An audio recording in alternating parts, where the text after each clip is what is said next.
Thank you, Judge, for allowing me to introduce you. It's really a special honor for me. It's been just about a year that I've had this friendship with Judge Miller. And it's been a special friendship. Judge will be 89 years young on December 5th. He reminds me just about every day. And I think he needs to, because if he doesn't, I tend to think he's about my age. And I'm 50 years younger, but he's got the energy and the excitement of an 18-year-old. He's got the passion and fire of someone on a mission. And he's got a very special mission indeed. Judge grew up in a farming community in central Indiana. He went off to our own Notre Dame. He earned his doctorate in jurisprudence and served 63 years as an attorney, and then he would later serve as a judge. But it was when he was called to World War II, and he served as a battery officer aboard the fast attack aircraft carrier Essex. Robert Lowell Miller served in 5 major battles, including Iwo Jima and Okinawa. And then he was later recalled to Korea.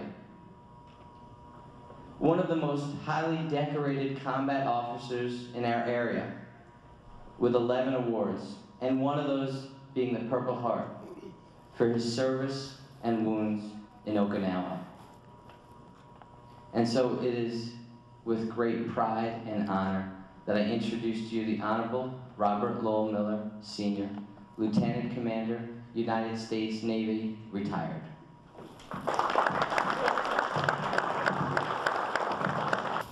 Thank you, Steve. Those were certainly much more than generous remarks. And I do appreciate them, even though it makes it a little harder for me to talk. But I'm going to get it done. I've been asked to tell you just very briefly how this came about. Well, this organization has a very, very fine and capable and competent lady. The coordinator for their events is Karen Martindale. She called and says, I have 20 vets over here, and they'd like to celebrate Veterans Day. Well, that's understandable. And would you be able to find us a World War II speaker? Well, I'm a World War II talker, and so I didn't have to look far for that.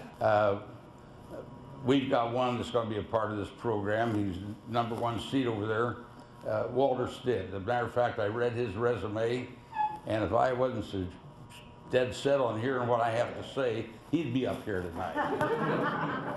But I asked him to talk just a little bit about Kamikaze Warfare, because that's what I had in the Pacific. Now you've heard the suicide people all over the East before.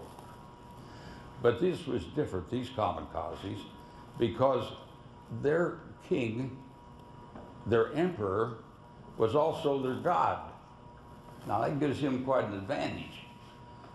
He can convince these people, he'd have them just eager to go up there and give their life for eternal bliss. All they got to do is go out there and hit some carriers and kill a bunch of us. Seems like a rather easy task when you're aiming at something that's 900 feet long and about 80 feet wide and can only go about 35 or 36 miles an hour. But fortunately, we were able to duck a lot of them. My ship got hit twice. All the Essex class carriers got hit at least once. Well, now you've heard of these veterans coming home, lots of them, with what we call PTSD, post-traumatic stress disorder. And this isn't the first time anybody's come back and had any such thing. Back when World War II, we didn't call it that. We called it gross stress reaction. I almost got a medical discharge because of that. But the other name, soldier's heart, was Civil War. Combat fatigue, shell shock, all the same. They're out there from a trauma and that affects you, and you get a vision that just keeps eating away at you. Well, I'm going to get around to showing you about the one that I think about many, many times every day, every time I close my eyes and think about that. These kamikazes came in October of '44. surprise, that's the month I caught the Essex. I want to show you just a little bit about the intensity, because that's what goes through you and eats on you. Ending at midnight on March the 19th, the preceding 51 hours, we had had 44 night attacks and 42 day attacks. Now at the beginning, we were just praying for it to get dark so these guys couldn't see us.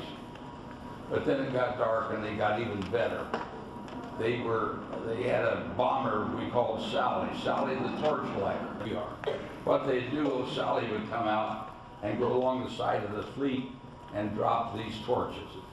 We'd try to shoot them out. If we'd hit one, they'd split over and get brighter still. Then they'd go on the other side of us with the torpedo planes and come in and let those fish come down the water. That's the longest wait I think I've ever had, is watching the torpedo wait coming. But that's a lot of action. There's only 19 hours out of 51 that we were not at general quarters. We shot down 220 Japs during that period of time, and they only got 30 of our planes, which that's a pretty good swap.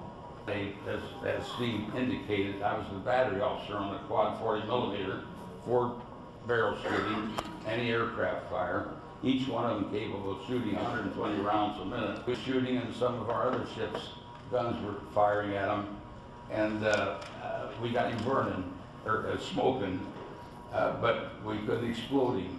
And he let go of his bomb, so the concussion ripped our oil tanks, our starboard screw, #1 screw, and cleaned up my gun crew out across the deck. All of them were awarded the Purple Heart. But that's not the one that works on my mind. I'm going to tell you about that one next. It was Thanksgiving of 1944, just 12:56. A guy by the name of Yoshinori Yamaguchi. And the reason we know about this guy is those Japanese have very elaborate military records. They have the name of this guy, where his family came from.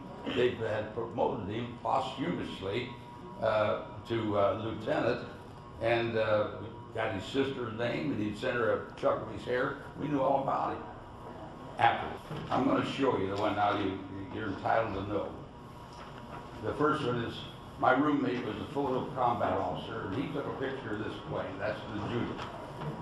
That's our good friend Yoshinori. Here he is. This is from a sister ship inside. That's the point of impact, just forward to our #2 elevator. And then #3 here is the explosion that's going to follow that. There's the explosion. And now then, let's put it together and get this guy diving. This is from a ship next to us. We hit him right there, and he hit us right there.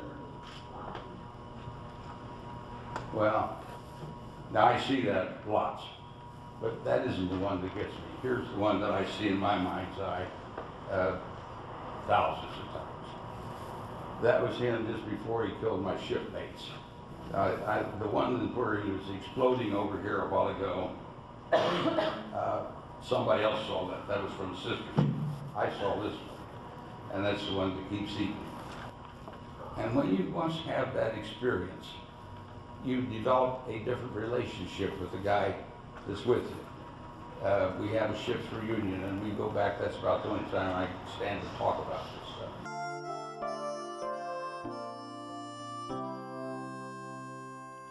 Quietly you've all turned gray.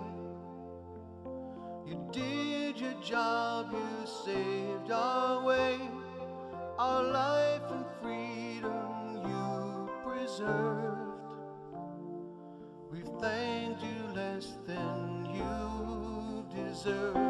You never boasted